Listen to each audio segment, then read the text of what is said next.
acclamer le Seigneur.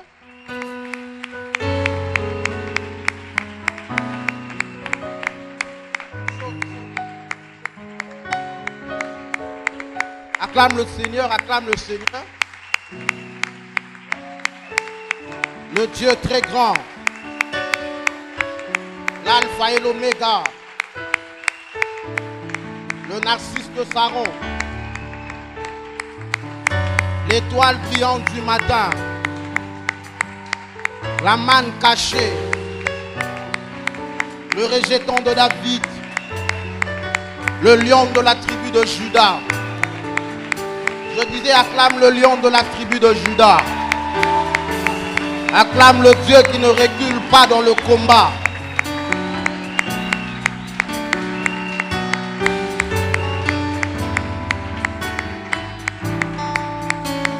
Oh yes.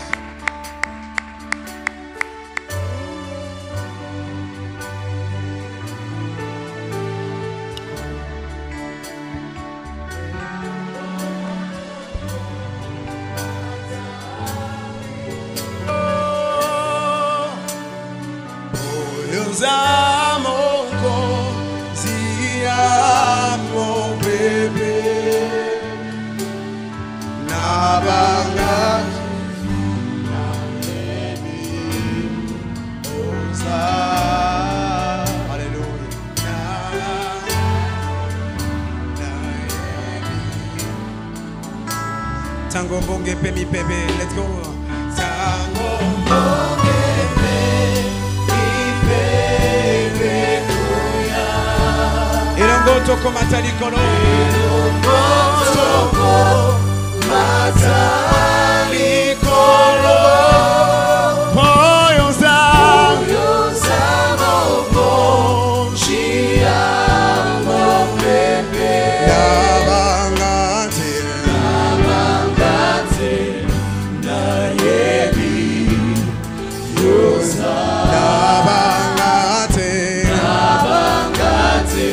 Alléluia. Encore une fois. Tango bonge pe mi pe. Tango bonge pe mi pepe kuya. Elongo toko mata. Elongo toko mata mikolo.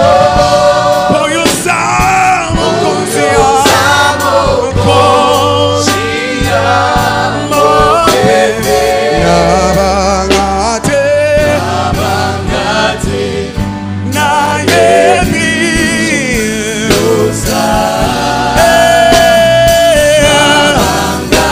Come on, let's go sing it. Oh,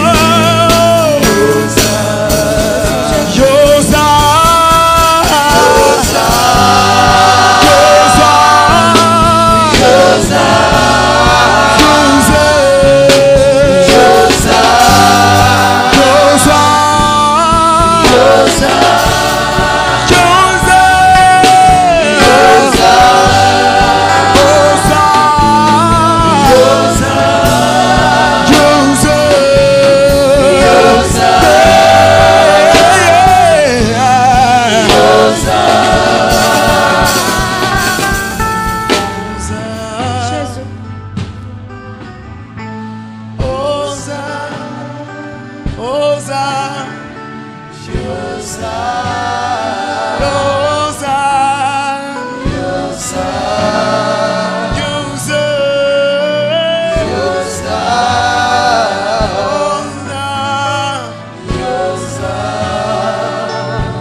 Est-ce que les saints ne peuvent-ils pas encore acclamer le Seigneur?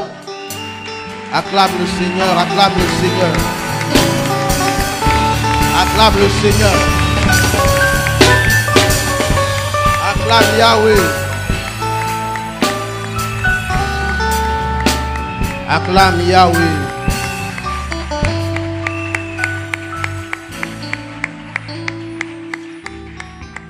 On peut se rasseoir.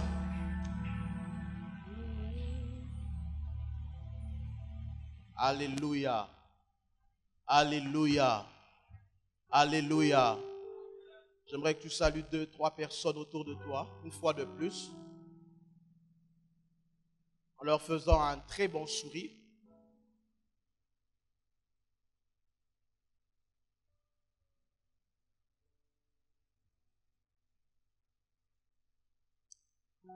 J'ai appris qu'en plein jeûne, il ne faudrait pas avoir des airs tristes. Alléluia. C'est pas biblique, hein? Faut être gai, faut être vraiment gai et jovial. Alléluia. Alléluia. J'aimerais dire merci au Seigneur qui me donne la force d'être là devant vous ce soir. Parce qu'il n'y a pas plus tard que les jours passés. J'étais sérieusement secoué par une maladie, au point que je me posais même la question de savoir si j'allais être là aujourd'hui. J'étais vraiment secoué par une infection au niveau de ma corde vocale et qui était venue avec beaucoup de fièvre, beaucoup de problèmes. Et grâce à Dieu, je suis là. Je disais grâce à Dieu, je suis là. Il y a même de ceux-là qui pensaient que je devais me faire hospitaliser. Mais j'ai appliqué beaucoup d'automédication, teinté d'imposition des mains et des prières. Alléluia. J'ai appris d'un homme de Dieu que des fois, les attaques sont souvent la preuve que le diable a discerné les intentions de Dieu sur ta vie. Je disais, les attaques sont souvent la preuve que le diable a discerné les intentions de Dieu sur ta vie. Et moi, j'ai l'habitude de dire que les attaques sont souvent la preuve que le diable croit toujours dans la force de frappe de ceux qui te restent. Je disais, les attaques sont souvent la preuve que le diable croit toujours que ceux qui te restent a la capacité de renverser la tendance. Alléluia. Alléluia. Si vous voyez le grand Hérode, est-ce qu'on peut me régler le micro? Je disais, si vous voyez le grand Hérode chercher à s'attaquer au bébé Jésus, c'est que le grand Hérode croit que dans le bébé Jésus se trouve le roi qui est capable de le détrôner. Je disais, si vous voyez le grand Hérode chercher à s'attaquer au bébé Jésus, c'est que le grand Hérode croit que dans le bébé Jésus se trouve le roi qui est censé le détrôner. Et souvent le diable se comporte comme Hérode. Il a peur de l'homme qui est enfoui en nous. Alléluia. Heureusement que la Bible déclare que toute arme forgée contre nous est sans effet. Alléluia. Moi, j'aime la précision des Écritures. La Bible n'a jamais dit toute arme utilisée contre nous est sans effet. Mais la Bible dit toute arme forgée contre nous est sans effet. En d'autres termes, Dieu n'a pas verrouillé l'arme de nos ennemis au niveau du champ de bataille. Mais Dieu a choisi de verrouiller l'arme de notre ennemi au niveau de son usine de fabrication. Je disais, Dieu a choisi de verrouiller l'arme de notre ennemi au niveau de l'usine de fabrication. C'est pourquoi le diable ne comprend pas.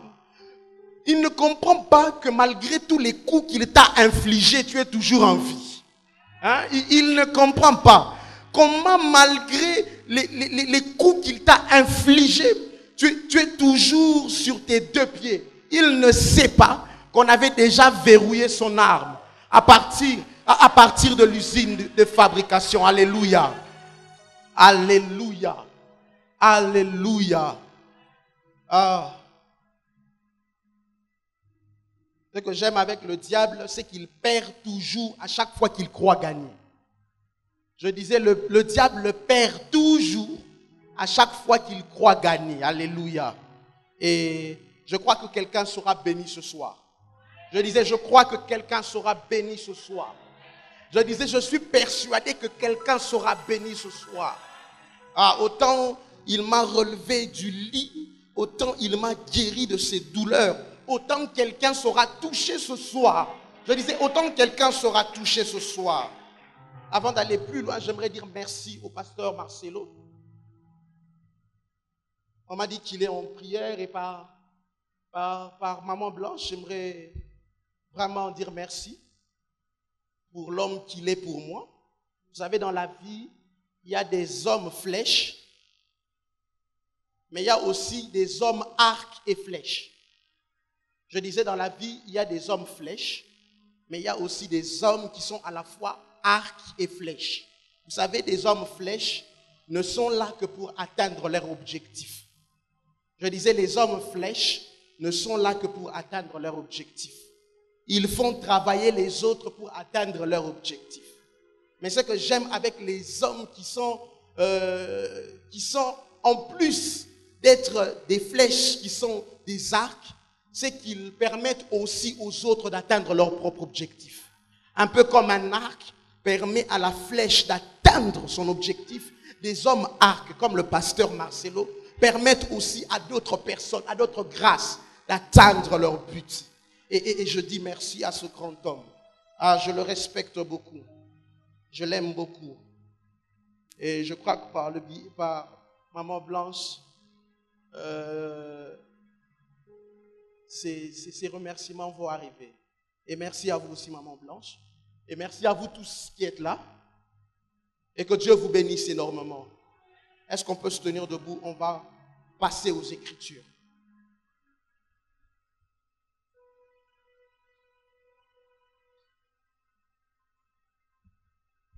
Exode 1 à 10. Exode 12, 1 à 10.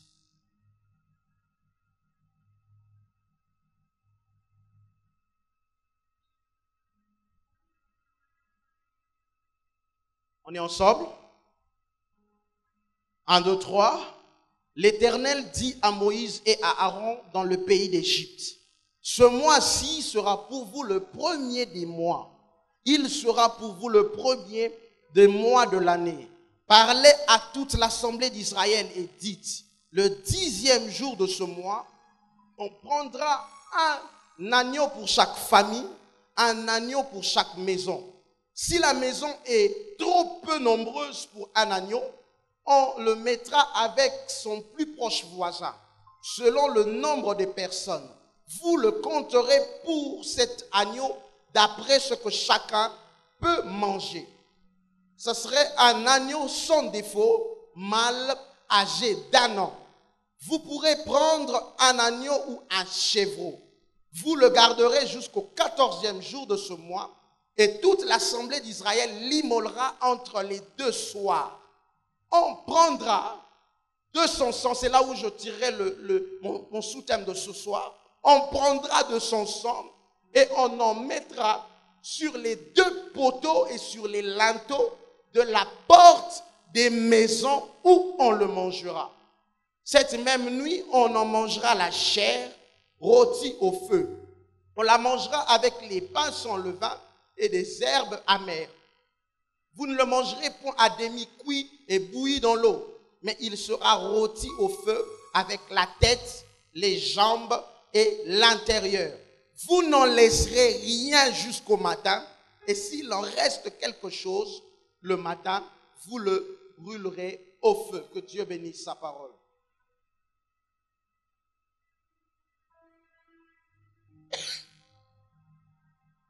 Mon sous-thème de ce soir se présente comme suit. On mettra là où on mangera. Dis à ton voisin, on mettra là où on mangera. J'aimerais le dire, que tu le dises encore pour m'encourager. On mettra là où on mangera. Alléluia. Éternel Dieu de grâce, je te recommande ce temps. J'aimerais que tu nous fasses du bien au travers de cette nourriture que tu as prévue pour nous. Père, je ne suis qu'un instrument, je ne suis pas ton concurrent, mais je suis un instrument et j'aimerais que tu passes par moi afin d'atteindre tes objectifs à toi. S'il te plaît, fais-le et je crois au Dieu. Après avoir vu tout ce que tu vas faire, nous viendrons te rendre gloire car tu le mérites totalement. Père, sois béni pour ce que tu vas faire. J'ai ainsi prié au nom de Jésus-Christ. Amen. Amen. Amen. Comme plusieurs le savent si bien, Exode 12 nous parle ou nous présente la 10e plaie dont Dieu devait frapper l'Égypte.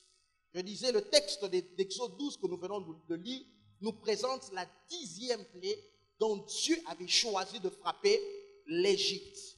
Et la première chose que l'on peut dire au sujet de cette 10e plaie, nous pouvons déjà la tirer du symbolisme biblique lié au chiffre 10 ou au nombre 10. Alléluia. Alléluia. Alléluia. Je disais, la première chose que l'on peut tirer de ce texte, on peut déjà la puiser du symbolisme biblique lié au chiffre 10 ou au nombre 10. Et en effet, dans la chiffrologie biblique, le chiffre 10, c'est le chiffre de l'ordre parfait. Je disais, dans la chiffrologie biblique, le chiffre 10, c'est le chiffre de l'ordre parfait, ou encore le chiffre du commandement. Alléluia. Dis après moi, commandement. Et donc, l'on ne peut parler de commandement que lorsqu'on parvient à soumettre la volonté de la partie adverse.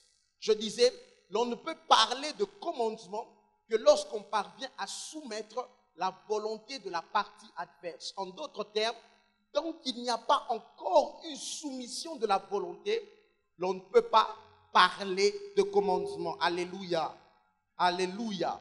C'est pourquoi vous verrez par exemple que malgré le côté dévastateur ou ravageur des 9 premières plaies, elles se clôturent toutes dans les Écritures par une même réalité.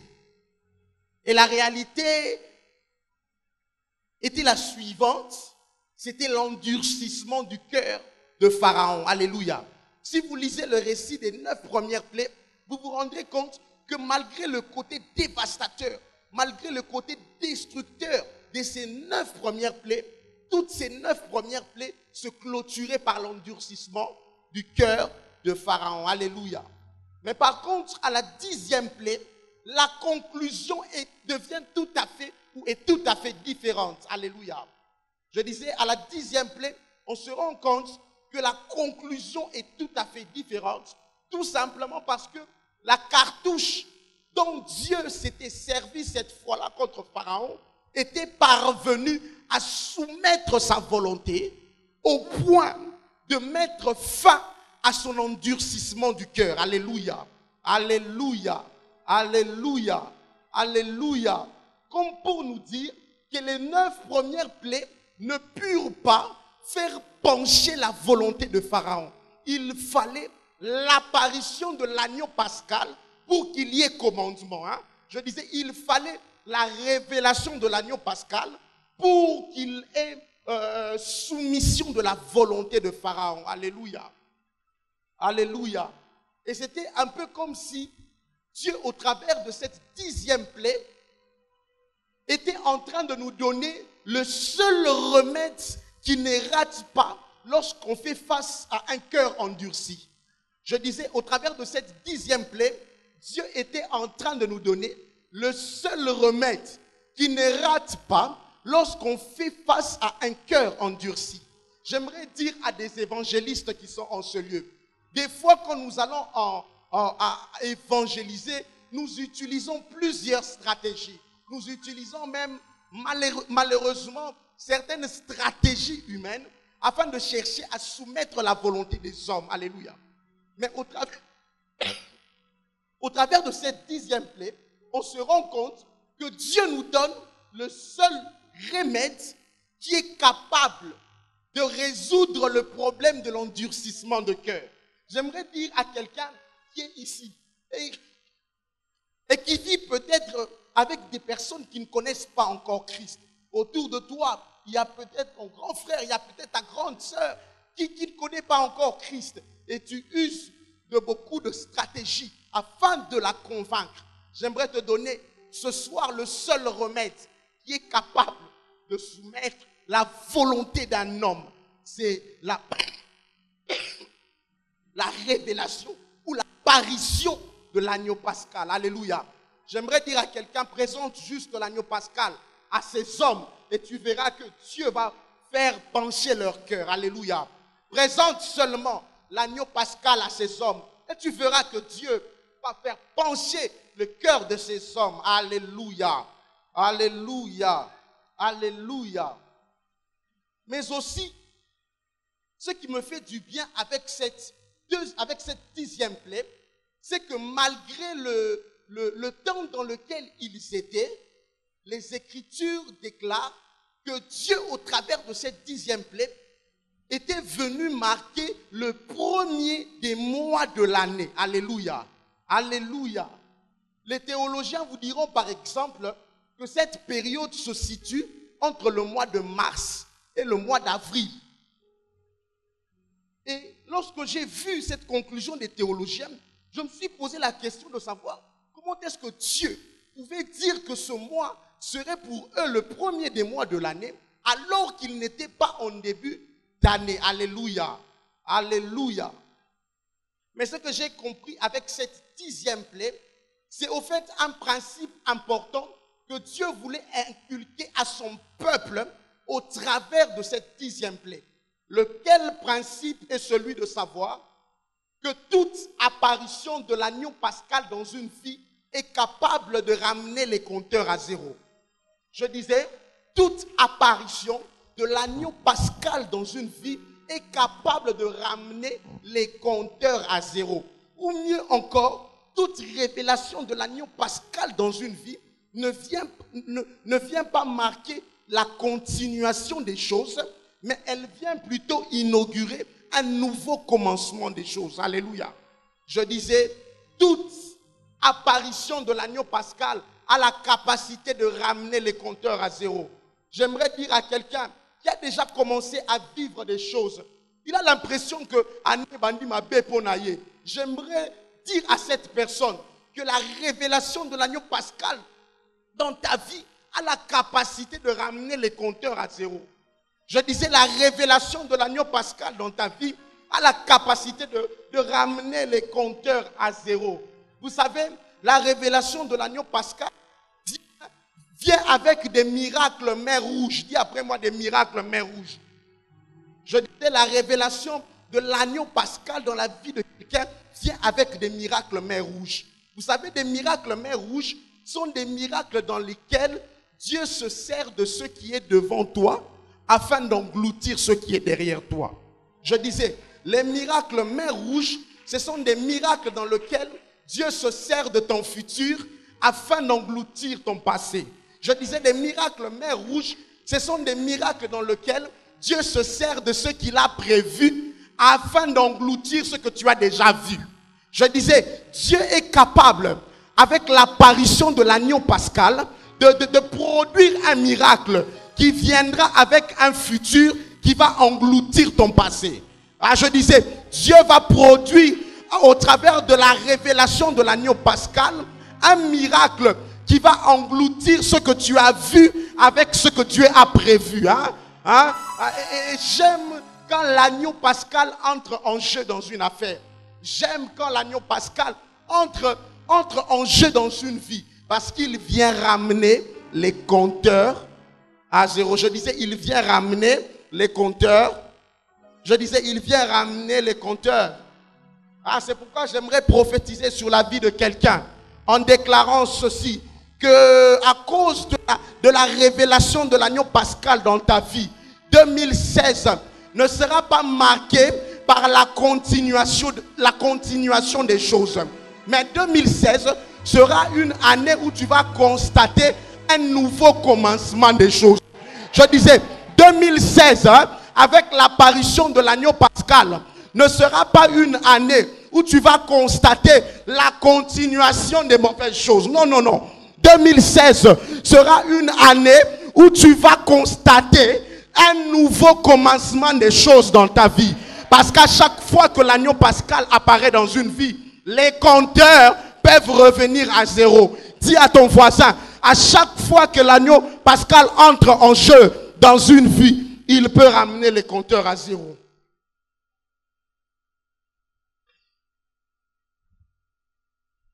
Alléluia. Alléluia. Alléluia. Alléluia. Je sens Dieu maintenant. Je disais, je sens Dieu maintenant. Est-ce que je peux prêcher comme je sens? Je disais, est-ce que je peux prêcher comme je sens?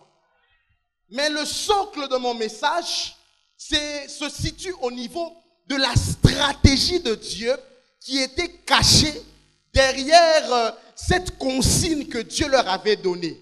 Je disais, le socle de mon message se situe au niveau de la sagesse de Dieu qui était cachée derrière la consigne que Dieu leur avait donnée ce jour-là dans Exode 12. Alléluia. Écoutez ce que Dieu leur dit dans Exode 12. Dieu dit ceci: on prendra de son sang et on en mettra sur les deux poteaux et sur les linteaux de la porte des maisons où on le mangera. Je disais, Dieu dit ceci: on prendra de son sang, on en mettra sur les deux poteaux et sur les linteaux de la porte des maisons où on le mangera. J'aimerais un peu m'attaquer à toutes les personnes qui ont toujours tordu ce texte. Dieu n'a jamais dit dans ce texte, on mettra le sang n'importe où.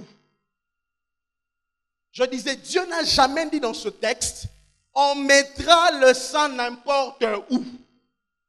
J'ai même suivi à la télé quelqu'un lancer une requête de prière en disant, pose ma kila, pose ma chaussette, pose ma kila, pose ma stylo. Dans ce texte d'Exode 12, Dieu n'a jamais demandé à Moïse de mettre le sang n'importe où. Est-ce qu'on est ensemble? Est-ce qu'on est ensemble? Mais écoutez ce que Dieu a dit. Dieu a dit ceci: on prendra le sang et on en mettra sur les poteaux et sur les linteaux de la porte des maisons où on le mangera. Ça veut dire, ou ce qui était caché derrière cette instruction, c'était cette consigne. Moïse, avant de mettre, il faut se rassurer qu'on a mangé. Dieu voulait dire à Moïse, avant de mettre le sang, il faut se rassurer qu'on a mangé. Alléluia. En d'autres termes, il faut se rassurer que la consommation a précédé l'utilisation. Je disais, il faut se rassurer que la consommation a précédé l'utilisation. En d'autres termes, qu'on a consommé avant d'utiliser. Un peu comme si ce jour-là, Dieu voulait dire à Moïse, s'il te plaît Moïse, ne remets pas le permis d'utiliser à ceux-là qui n'ont pas consommé. Et remets le permis d'utiliser à ceux-là qui ont consommé. Aujourd'hui, je suis venu m'attaquer aux personnes qui cherchent à utiliser pendant qu'ils n'ont jamais consommé. Je disais, aujourd'hui, je suis venu m'en prendre à des personnes qui veulent utiliser pendant qu'ils n'ont jamais consommé. La consigne ici, c'est que vous aviez le droit d'utiliser dès l'instant où vous avez consommé. Vous avez le droit de manipuler dès l'instant où vous avez consommé. Alléluia. Et ce soir, je suis venu m'attaquer à l'esprit des fils de Séva. Je disais ce soir, je suis venu m'attaquer à l'esprit des fils de Séva. Vous savez, l'esprit des fils de Séva pousse les gens qui n'ont jamais goûté à vouloir utiliser. Je disais, l'esprit des fils de Séva pousse les gens qui n'ont jamais goûté à vouloir utiliser. Le problème des fils de Séva, c'est qu'ils voulaient faire comme Paul alors qu'ils n'avaient jamais goûté au Dieu de Paul. Je disais, ils voulaient faire comme Paul alors qu'ils n'avaient jamais goûté au Dieu de Paul. Les fils de Séva veulent utiliser sans consommer. J'aimerais dire à quelqu'un, ou j'aimerais poser la question à quelqu'un, de savoir si la dimension qu'il est en train d'utiliser aujourd'hui, est-ce qu'il a déjà consommé au préalable dans le passé? Parce que c'était ça la stratégie. si tu veux utiliser, alors tu dois accepter de consommer. Je disais, si tu veux utiliser, alors tu dois accepter de consommer. Et les fils de Séva sont des fois étonnés de voir que le nom de Jésus semble ne pas avoir de l'efficacité. Tout simplement parce qu'ils oublient qu'en réalité, c'est la relation avec le porteur du nom qui donne de l'efficacité au nom. Je disais, c'est la relation avec le porteur du nom qui donne de l'efficacité au nom. Et le problème des fils de Séva, c'est qu'ils voulaient utiliser un nom qu'ils n'ont jamais consommé. Ils n'ont jamais consommé Jésus, mais ils voulaient utiliser le nom de Jésus. Est-ce que ce soir, les dimensions que tu es en train de nous brandir, l'as-tu déjà consommé en secret? Toutes les dimensions que tu es en train de nous brandir en public, est-ce que tu l'as déjà consommé en secret? Vous savez, les fils de Séva se comportent un peu comme les David qui cherchent à aller au combat, qui cherchent à aller combattre Goliath, mais avec l'armure de Saül. Alléluia.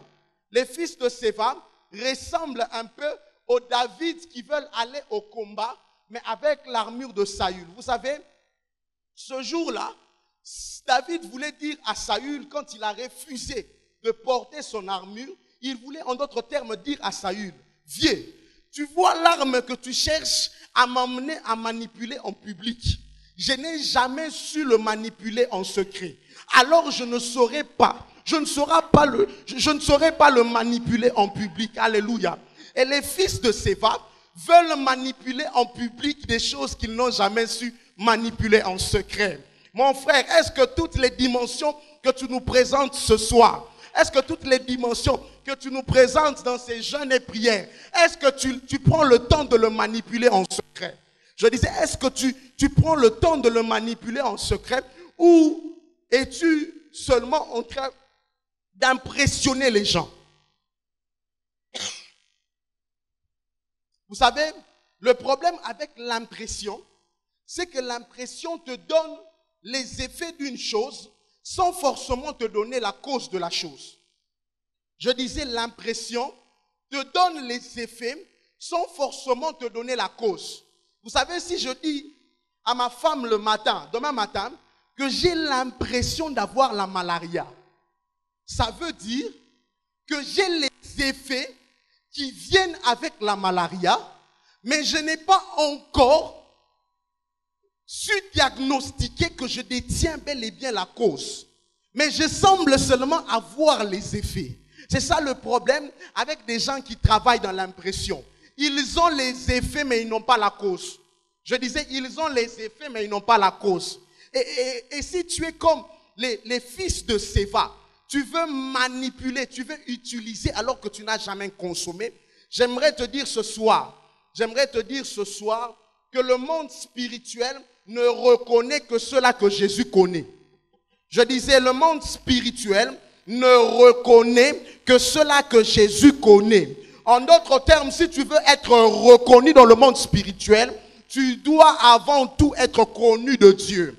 Je disais, si tu veux être reconnu dans le monde spirituel, tu dois d'abord avant tout être connu de Dieu. Alléluia. Alléluia. Et dans cette stratégie que Dieu donnait à Moïse,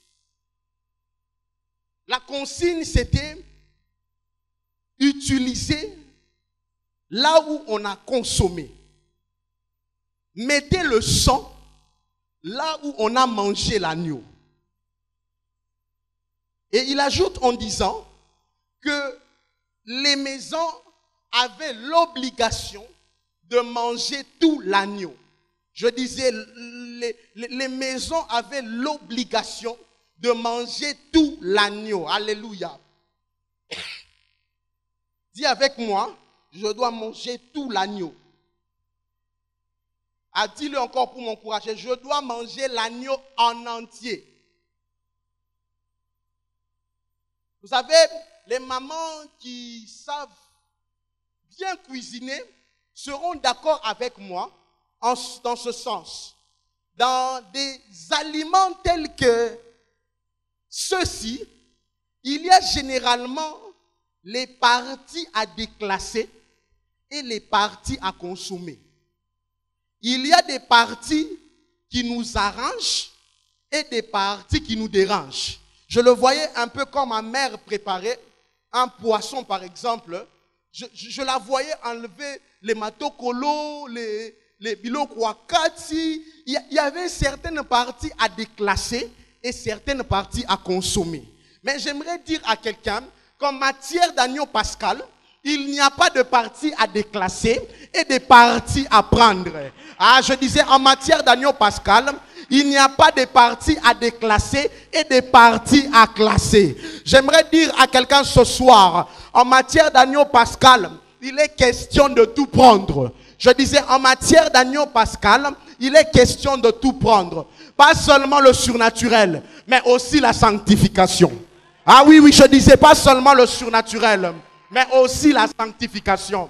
Je disais pas seulement le parler en langue, mais aussi l'amour du prochain. Ah, je disais l'amour du prochain aussi. Ah, pas seulement beaucoup de spiritualité, mais aussi beaucoup de libéralité. Parce qu'il paraîtrait que les chrétiens sont mabos comme un cassi. Ah, je suis venu dire à quelqu'un qu'en matière d'agneau pascal, tu as l'obligation de tout prendre. Pas seulement les parties qui t'arrangent, mais aussi les parties qui te dérangent. Je disais, tu dois prendre aussi les parties qui te dérangent. Les parties de l'agneau pascal qui vont venir corriger certains vêtements dans ta garde-robe. Ces parties-là aussi, tu dois les consommer. Hein? Je disais, ces parties-là aussi, tu dois les consommer. Les parties de l'agneau pascal qui vont t'amener à déclasser la musique profane. Hein?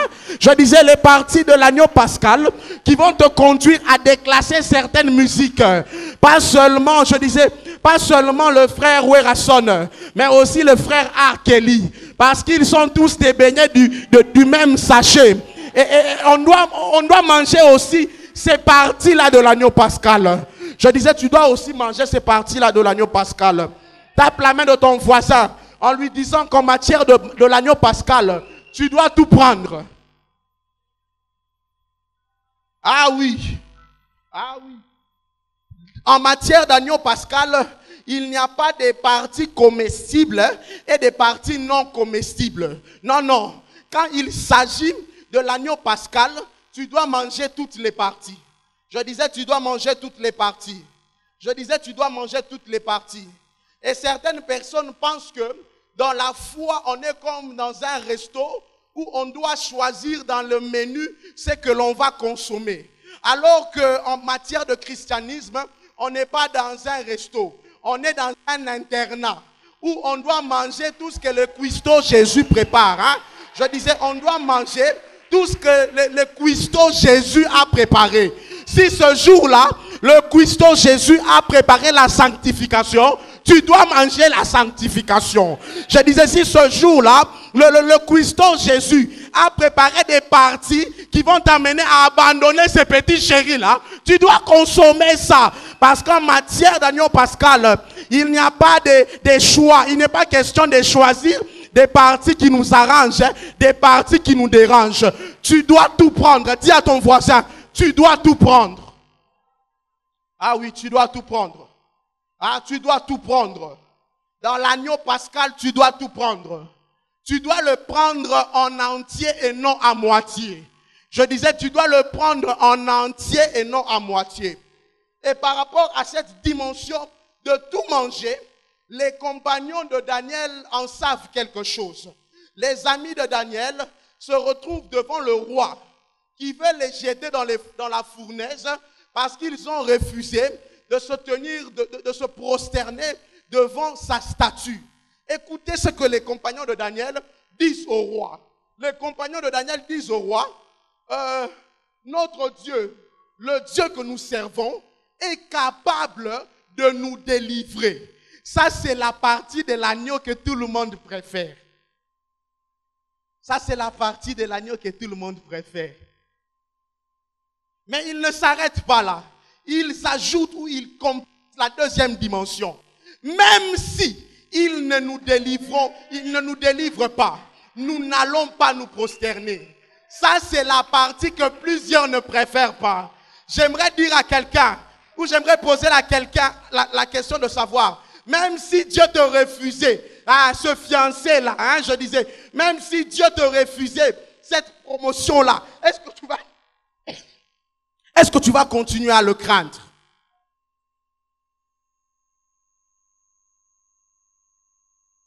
Nous n'avons qu'une foi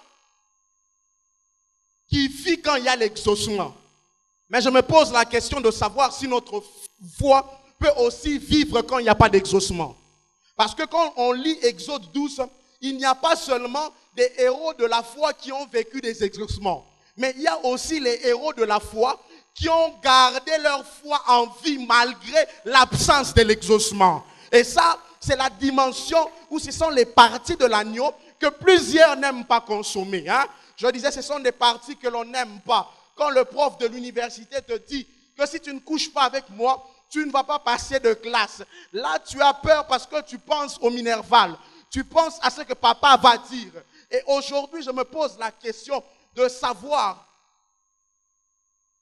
si on est toujours prêt à prendre les parties qui nous dérangent dans l'agneau. Dis à ton voisin, es-tu prêt à prendre même les parties qui te dérangent?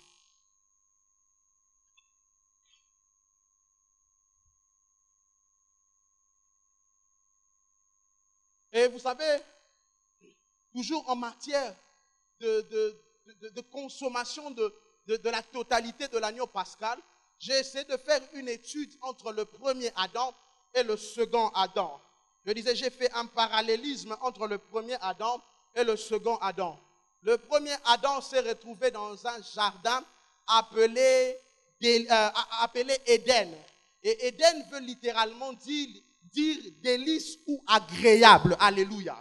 Et le premier Adam, qui s'était retrouvé dans un endroit agréable, avait rencontré un fruit. Le second Adam, lui, ne s'est pas retrouvé dans un endroit appelé agréable. Lui, il s'est retrouvé dans un endroit appelé Gethsémane. Et Gethsémane veut dire le lieu du pressoir. Le second Adam, lui, n'était pas dans un endroit agréable. Lui, il était dans un endroit de pression. Et dans cet endroit de pression, lui n'a pas rencontré un fruit. Lui, il a rencontré une coupe. Ça veut dire que le premier Adam a conjugué le verbe manger. Dis après moi manger. Le second Adam, lui, n'a pas conjugué le verbe manger, mais il a conjugué le verbe boire. Dis après moi boire. Vous savez, lorsque l'on conjugue le verbe manger, on conjugue de manière sous-entendue deux autres verbes. Dans le verbe manger, il y a deux autres verbes qui sont contenus. C'est le verbe mâcher et le verbe avaler. La génération de Adam, c'est la génération des gens qui mâchent avant d'avaler. Ils déforment d'abord la chose qui est à l'extérieur d'eux avant de les amener à l'intérieur d'eux. Alléluia. Ça, c'est la génération des... Mais la génération de Jésus, eux avalent directement. Et ils ne sont que dans la dimension d'avaler. Ils ne déforment pas la chose qui est à l'extérieur d'eux. Ils la prennent telle qu'elle. Hein? Je disais, quand ils entendent une parole, ils ne la dissèquent pas avant de l'emmener en eux. Ils la prennent telle qu'elle. Hein? Ça, c'est la génération de Jésus. Quand on dit abandonne cette vie, il ne se bat pas contre cette parole. Il prend la parole telle qu'elle. Mais les Adam, eux, ils mâchent d'abord avant d'avaler. Hein? Ils déforment d'abord l'instruction qu'on leur a donnée avant de les absorber. Alléluia. Alléluia. Et aujourd'hui, dans nos églises, on a beaucoup plus des enfants d'Adam que des enfants de Jésus. Oui, je disais, on a beaucoup plus des enfants d'Adam que des enfants de Jésus. Et ils sont experts dans le manger. Hein? Ils mâchent d'abord et puis ils avalent. Ils déforment. Quand le pasteur lui dit, tu dois abandonner ce papa-là parce qu'il a déjà une famille. Et pendant que tu es en train de sortir avec lui, il est en train de déranger sa famille. Quand elle entend ça, elle dit non. Peut-être il faut pas moi par na famille na ça c'est la génération des Adam et ils déforment d'abord avant de prendre la parole. Mais la génération de Jésus, Et ils prennent la parole telle qu'elle. Ah, dis à ton voisin, je vais prendre l'agneau tel quel. Ah, dis-le, je vais prendre l'agneau tel quel. Ah, je veux prendre la parole telle quelle. Ah, je veux prendre la parole telle quelle. Je veux prendre la parole telle quelle. Je veux prendre la parole telle quelle. Et regardez la sanction que Dieu avait réservée pour ceux-là qui gardaient les restes après avoir consommé l'agneau. Est-ce qu'on est ensemble? La sanction que Dieu avait réservée à ceux-là qui choisissaient de ne pas consommer tout l'agneau, c'était le feu. Dis après moi le feu. Car la consommation de l'agneau pascal n'admet pas de restes. Je disais, la consommation de l'agneau pascal n'admet pas de restes. Lorsque tu choisis de consommer certaines parties et de préserver certaines autres parties, sache que tu vas t'attirer le feu. Et dans la Bible, le feu, c'était aussi l'image du jugement.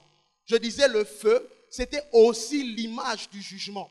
Et par là, j'ai compris que Dieu ne nous jugera pas en fonction des parties de l'agneau que nous avons choisi de consommer. Je disais, Dieu ne nous jugera pas en fonction des parties de l'agneau que nous avons choisi de consommer. Mais il nous jugera par contre en fonction des parties de l'agneau que nous avons choisi de ne pas consommer. Dieu ne te jugera pas forcément en fonction de l'amour que tu as consommé. Mais il va te juger en fonction du pardon que tu as déclassé. Je disais, Dieu ne va pas te juger en fonction du côté prophétique que tu as consommé. Mais il va aussi te juger en fonction du côté de l'amour à l'égard du prochain que tu as choisi de déclasser.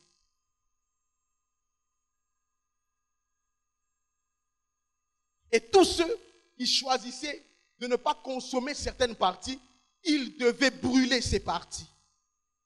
Ils devaient brûler ces parties. J'aimerais dire à quelqu'un que Jésus est en train de revenir.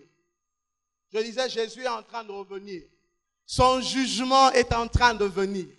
Et Dieu ne viendra pas brûler les parties que tu as forcément consommées. Non, il viendra vérifier dans ta poubelle s'il n'y a pas certaines parties de l'agneau que tu as déclassées.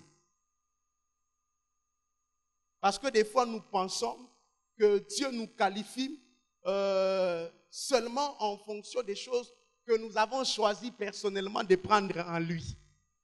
Comme ça, Nzambe, au qualifié ngamba moko. Au lieu de 10, on a vu qu'à 7. Comprendre qu'il y a 3 wana. Yomo délibéré, mais on a vu 7.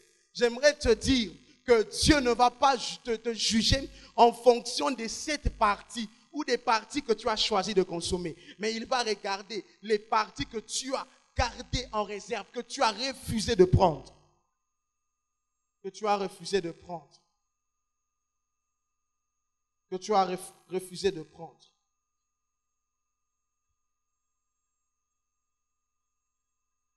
Alléluia. Alléluia. Alléluia. Quelles sont les parties de l'agneau que tu as choisi de déclasser?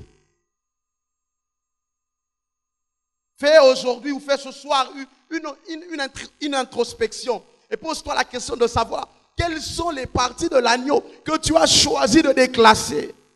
Tu ne touches plus à ces parties. Tu ne touches plus à ces parties.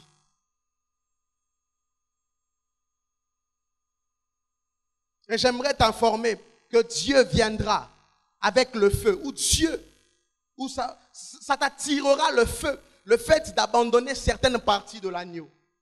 Alléluia. Alléluia. Alléluia. Mais un peu comme pour chuter.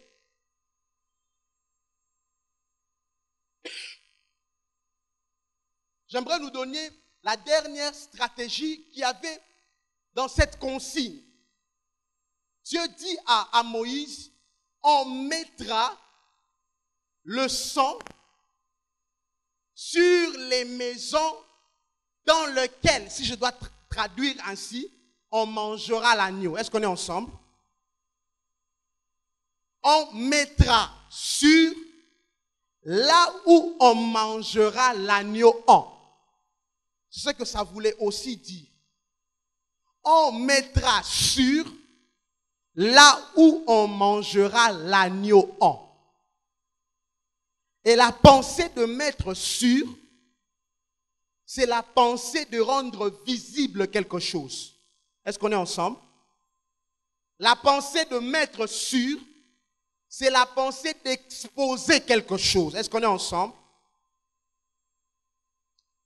La pensée de mettre sur, c'est la pensée de marquer avec des signes visibles. Alléluia. Et donc, selon cette stratégie, on avait le droit de marquer les signes visibles de l'agneau que là où le repas principal était l'agneau.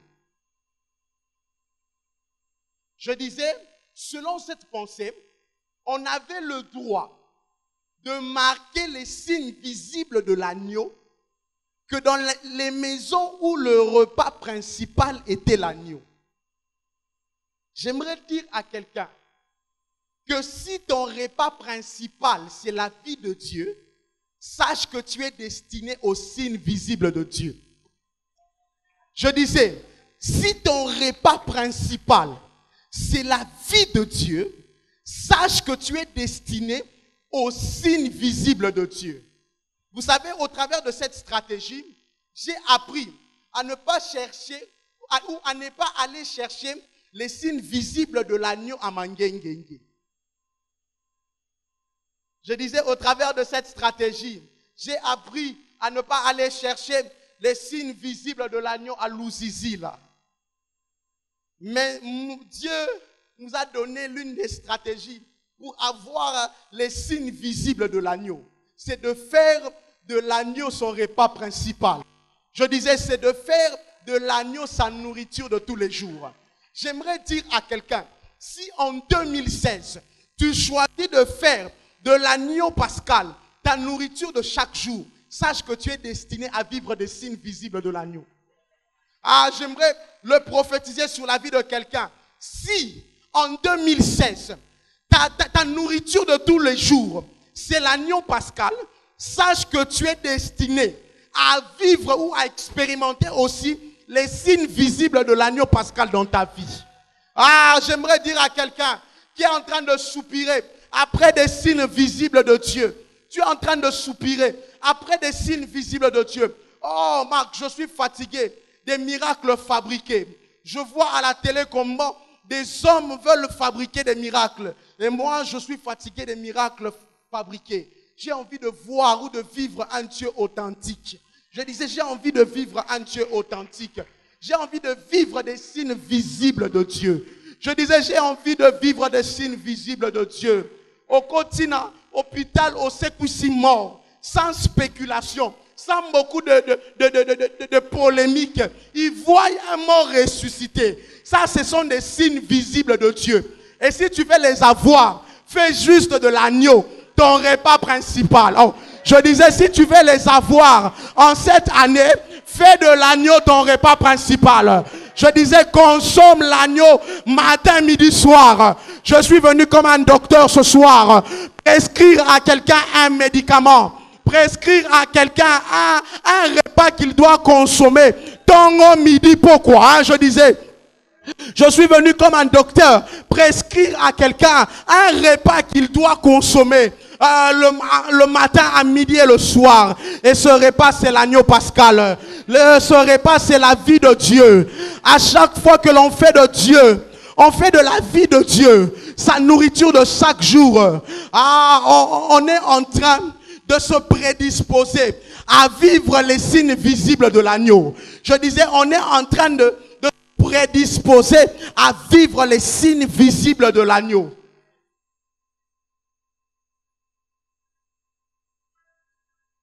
Cette stratégie veut aussi dire, celui qui veut avoir les signes visibles de l'agneau sur lui, doit aussi choisir d'emmener la vie de l'agneau, la vie invisible de l'agneau en lui. Si tu veux avoir les signes visibles de l'agneau sur toi, choisis aussi de consommer la vie invisible de l'agneau en toi. Ah, je veux vivre des signes visibles. Je disais, je veux vivre des signes visibles. Je disais, je veux vivre des signes visibles.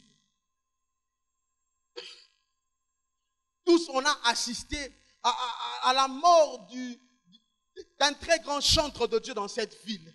Et tous, on a entendu parler des polémiques qu'il y avait autour des signes visibles. Et pendant que j'entendais ces spéculations, je disais à Dieu, Seigneur, le temps est arrivé où l'Église doit vivre, doit expérimenter les signes visibles de Dieu. Je disais, le temps est arrivé où nous devons vivre des signes qui ne viendront pas avec des polémiques. Je